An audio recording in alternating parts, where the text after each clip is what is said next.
Raizin the Roof, presented by the Central Indiana Realtist Association, a local chapter of the National Association of Real Estate Brokers. Our mission is to build wealth through homeownership by enhancing economic development. We accomplish this goal by informing, advocating, and educating in the communities we serve. And now, Raizin the Roof.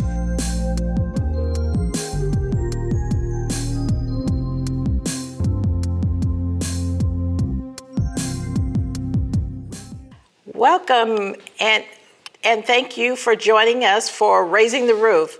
These programs are designed to help to show you how to build generational wealth through home ownership. I'm Dolores Kennedy, your host today, and we have Priscilla Russell with United Real Estate.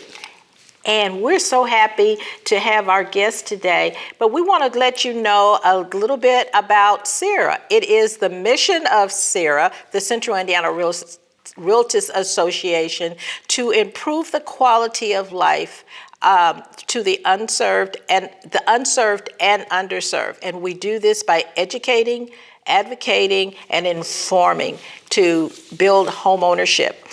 We have a very exciting guest today, and we will be right back to introduce our speaker for today. That's going to give us some great information on some banking information, and so we'll be right back.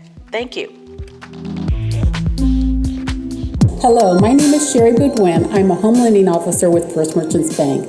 I'm so excited to be partnering with Central Indiana Realtist Association in regards to increasing home ownership in the Indianapolis and surrounding areas. First Merchants Bank has an awesome no money down program and no private mortgage insurance. Essentially, it can be a 100% financing program. Give me a call. My name is Sherry Boudwin. I'd love to be able to help you. 317-566-6123. And we're back. And today, our guest, we have a very special guest. We have Jadira Hoptree, and she is the Development and Community Lending Officer for First Merchants Bank. And we're so excited to have Jadira here with us today. So, Ms. Jadira, tell us a little bit about yourself. Yes, good morning. Good morning, everybody. Thank you, first of all, for having me in this program. I am growing and learning so much about homeownership and breaking that wealth gap through this program. So I'm delighted to be here. As you mentioned, my name is Jadira Hoptree. I'm the Director of Community Lending and Development for First Merchants Bank. I'm excited to that homeownership and the development of homeownership in our market is one of my responsibilities. And I moved to Indiana about 3.5 years ago. I feel very excited. I feel like I'm now becoming a Hoosier. I am getting my way around. So I'm very, very pleased to be here. Great. Now, Jadira, you said that you were the Community Lending and Development Officer for First Merchants. Tell me, what is a Community Development and Lending Officer? What do you do? Yeah, so my job is I have the pleasure to create programs, implement programs, and draft statistics of programs that provide services for areas for geographics and individuals that might have been underserved in the past, that might need more understanding. So in terms of community needs, as you know, we have a lot of neighborhoods and a lot of families that may not have had the experience, the familiar experience, generational experience, for example, in our case, homeownership. So I develop programs and practices and also draft information to be able to provide that education, that understanding, and that familiarity with the homeownership program as one part of the area that I covered.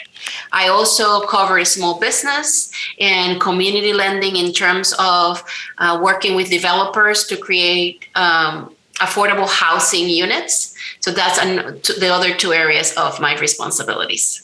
You know, you mentioned that your bank is basing their practice on serving the unserved and underserved, which is what CIRA is about, serving the unserved and underserved in our communities.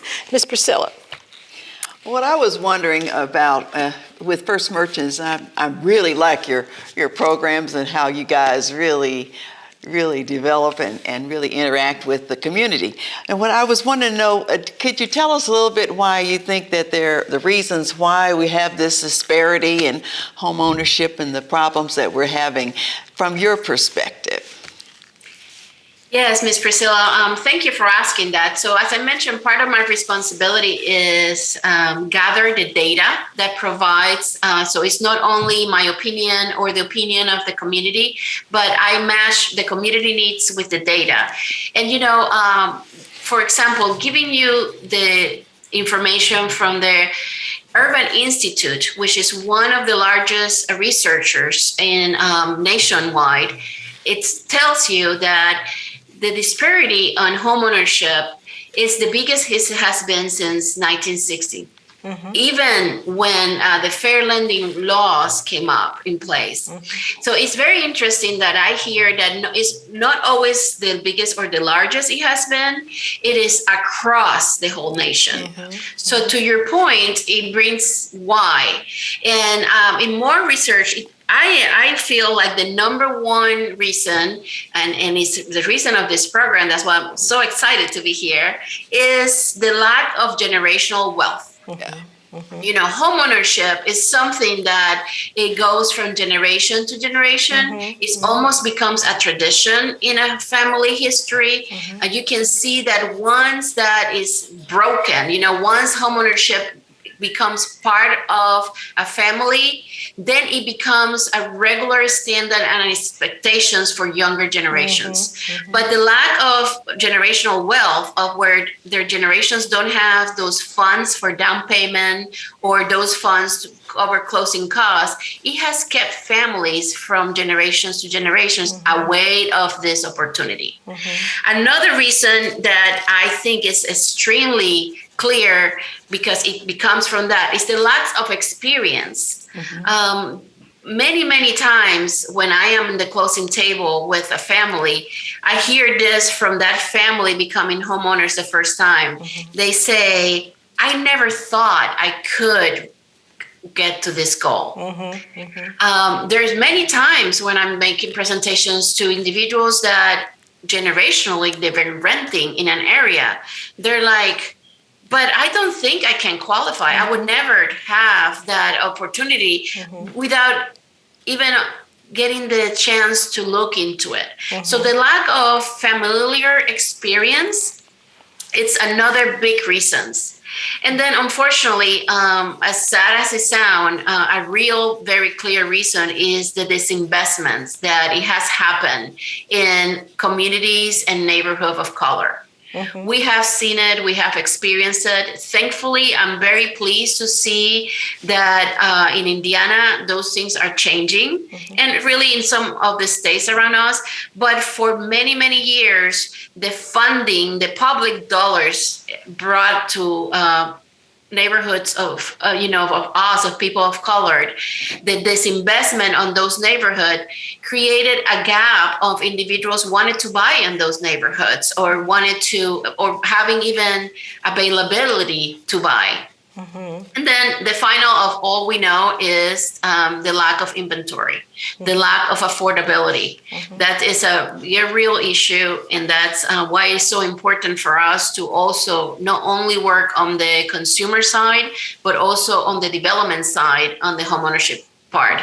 So I'm very pleased that we're doing substantial investments and partnership with developers that are looking to develop single-family homes, affordable single-family homes in many neighborhoods around the Indiana market.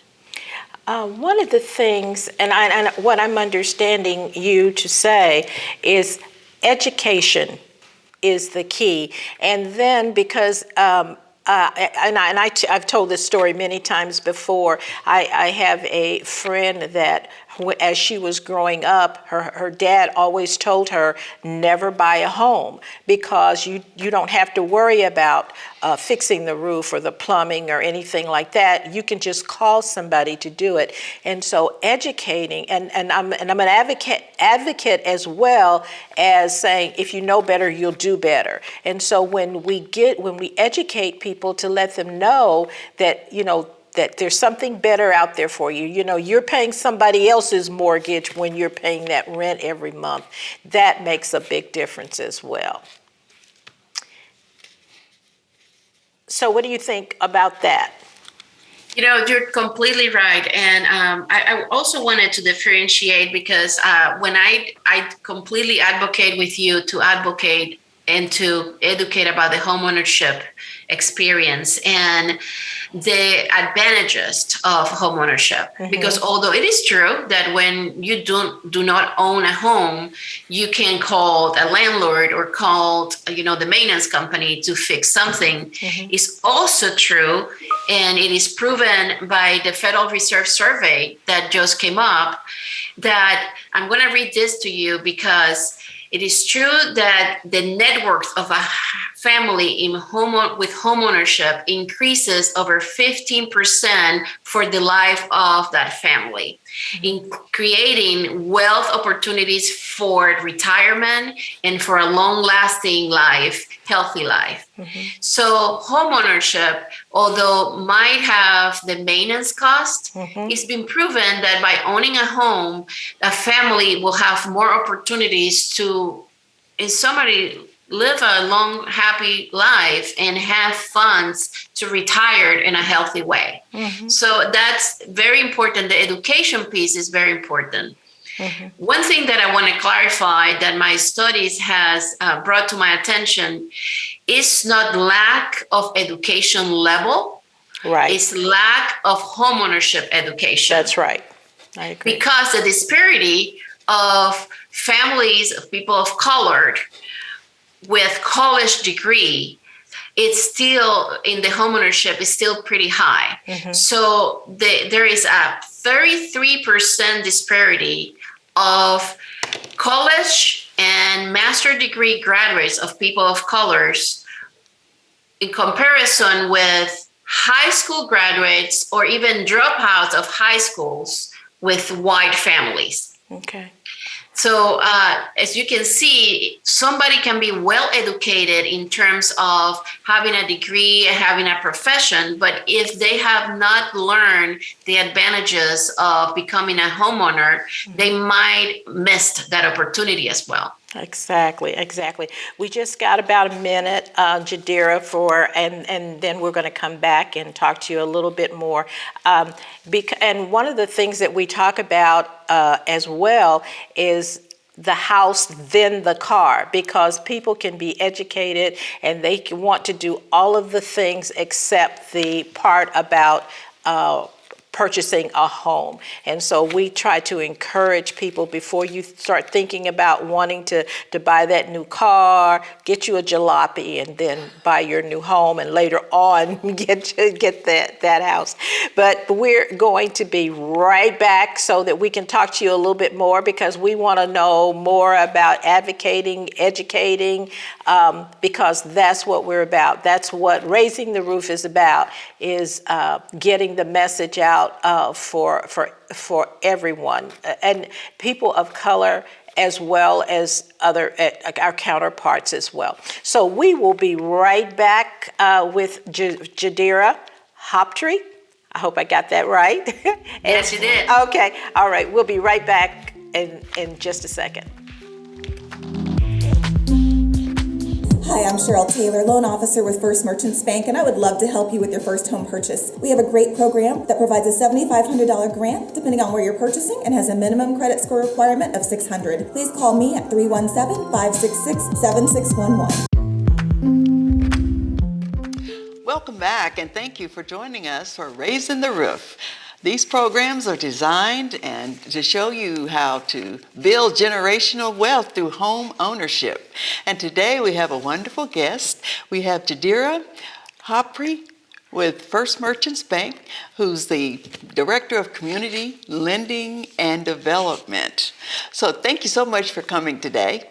And also we're having a great time today talking about disparities in home ownership. And we just had some questions we'd like for her to tell us about. I heard a word called DACA, so I wanted her to give us an idea exactly what that means when it comes to home ownership and how we can go forward with that. Could you give us an idea? So DACA stands for Deferred Action for Childhood Arrival. So DACA students they're known as DACA students. These are these are children and young adults that were brought to this country when they were young, but they did not receive immigration documents. But they were raised in this country. Everything they know is this country. So now, since the Obama administration, they received some benefits to be able to go to school with his school paid university tuitions or state tuition to go to schools, to graduate from universities, and to, in many cases, receive work permits. So since they are called also the dreamers, because they have the dream of becoming U.S. citizens and stay in this country legally. And so there's been a lot of movement since these young adults are becoming professionals and are talking about the wealth gap.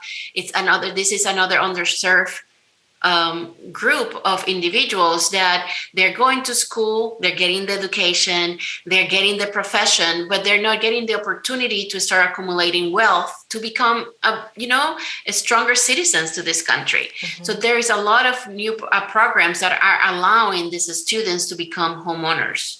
Our program does as well. We follow, there is some regulations that as long as they have some stipulated visas through the DACA program, they will be able to qualify for homeownership. So we will have to look to make sure that they have those visas.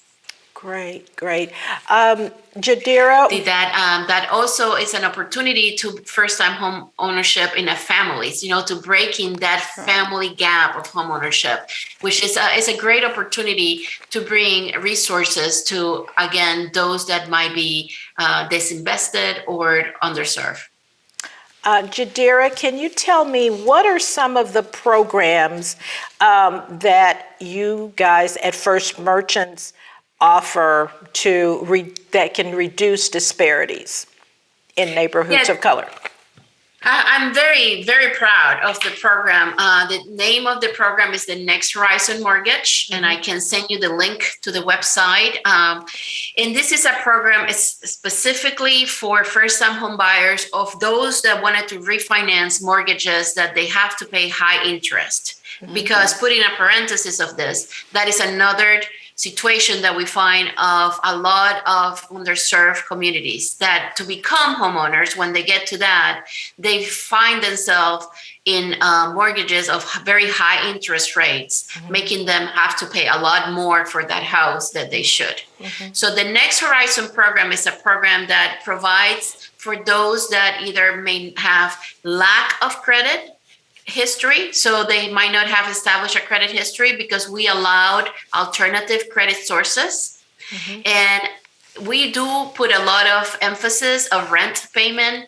We believe that rent payment is really a word. So if somebody creates a good habit of paying the rent on time, it does have a great opportunity to have created that budget to pay their mortgage on time. So we put a lot of emphasis of rent and how they pay the utilities. So this program allows for those that might not have credit. Mm-hmm. Also, those that may have some issues in the past, life is life. So if we have some history in the past, but we are in the process those individuals are in the process to restore their credit and are taking budget classes and credit restored classes and are learning to establish a budget, this program might be very good for them because allows up to as low as 600 credit score. Mm-hmm. Great. And then those that may have issues in the past, for example, with medical collections, medical payments, they did not have insurance. We understand that, so we will not take that. That's another area that we will not take against them. So those are some of the features of this program. Not to forget to mention that a finance up to 100%, it can be up to 100% with no PMI. So taking that cost of mortgage insurance out of their monthly expenses to allow them, more money to live on. Great. One of the questions I have for you is that I'm glad you mentioned the alternative credit, the ways that we can do things alternatively, because sometimes the buyers, they have no idea that they do certain things. On one information session that we had, we even discussed that people who live in even hotels sometimes, if they can show where they've had to live there and they've paid their rent on time, that those are things that they can really consider. And I wanted to commend you for that. And I like this, just talk about some other things that just can help people to go forward, because even when you're talking about having that information about their utilities, I want you to say some of that stuff again, because we really need to emphasize how great that program is. And I'm really excited about what you guys are doing. So just go over a little bit more for us. Sure. Yeah. So the Next Horizon mortgage, as I mentioned, from First Merchants, it puts a lot of weight in. We respect a lot those individuals that, regardless of the name of that trade, that they paid on time. So what are alternative credit sources? For example, to your point, if somebody had to live in a hotel, in a rental space, whatever they lived, and they paid for 12 months on time, that show us that they have created that, what we call that habit of payment. And because rent is usually the largest payment that somebody makes in a monthly basis, we categorize that similar to a mortgage. Other credit sources are the utilities. So if they paid their power bill, their cell phone bill, it's other very standard, their insurance bill for their car. If they have insurance and they pay it in a regular basis, if they have rental insurance, that's another insurance that if they pay it on time. And another credit source that very few people use, and I am very proud to use, is child support. Okay. So if somebody, happens to be that, they're not, their children do not live with them, but they are a responsible adult to make sure that child support is paid on a monthly basis, I am very proud that we are able to recompense that person and use that as a trade line, because they're making sure that the funding for that child support is on their account on a monthly basis, so their children can receive money to live. So that is a credit trade line that actually CIRA membered, and Sherry, Big, and Cheryl, two of your CIRA members and part of my team member, they uncovered. I cannot take credit for that. In fact, I cannot take credit for most of that. My team has created the program. But they uncovered that, and I completely agree, so we were able to get it approved. That is great. I'd never heard that before. I've never heard that about the, I knew that, that they use the child support as, what they had to pay out or what they got in, but I never knew that was a source of alternative credit. That is awesome. That's awesome. Yeah, if you have, so the reasoning is that first, if it's being paid on a monthly basis on time, it shows that commitment to, and that habit and that control of making sure that payment is paid in a monthly basis. The other part is that we have to use it for the debt to income. We need to accommodate that they're going to continue paying that. So we want to make sure that if you use it in the debt to income, we usually we use it as well as a part of the credit. Okay. I have one last question for you. I just wanted to know, you had talked a little bit about interest rates and how they affect different things. Could you give us a little synopsis or scenario on how interest rates can affect the home ownership rates here in Indiana? Yeah, so it's in the studies that I have here. It's shown that people of color are more likely to pay higher interest rate, and the sad part is that it's because honestly, there is companies that have people of color promoting this interest rate, so they just go with individuals they're familiar with. But the truth is that, for example, the Next Horizon program that I just described for you is a very competitive rate and is served through a bank. And banks, of course, I want people to come to First Merchants, but all banks usually offer better interest rate on their mortgages. And how the people can be affected is that the monthly expense on an interest rate can increase depending of the interest rate substantially. So getting them away from buying a higher value home, that's usually the main thing. They have to decide to buy less home because the interest is higher. So to be able to qualify, what they are buying is less than what they want. So that's a big part of short-term impact on the higher interest rate. Wow. Jadira, I am so glad that you came to be with us today. You're going to have to come back. We're going to have you to come back because you've got loads and loads of information that we need to get it out there to the public, because what we're doing is our mission is to serve the unserved and underserved. We appreciate you being here with us. We will have you back. Thank you for coming. Thanks. And we'll talk to you soon. Thank you for... We'll be right back. We'll be right back. And welcome back. We're so happy to have had our guest, Jadira Hopstrey from First Merchants Bank, and her First Horizon program. Next Horizon, I'm sorry. Very good program. And you can reach Jadira at 317-566-7616. We want to remind you of a home buyer workshop that we're having.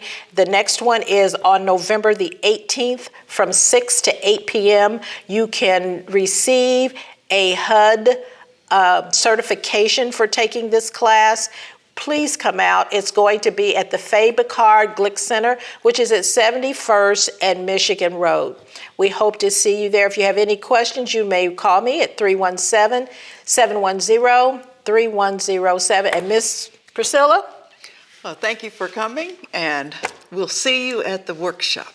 Thank you. Bye. Raizin the Roof.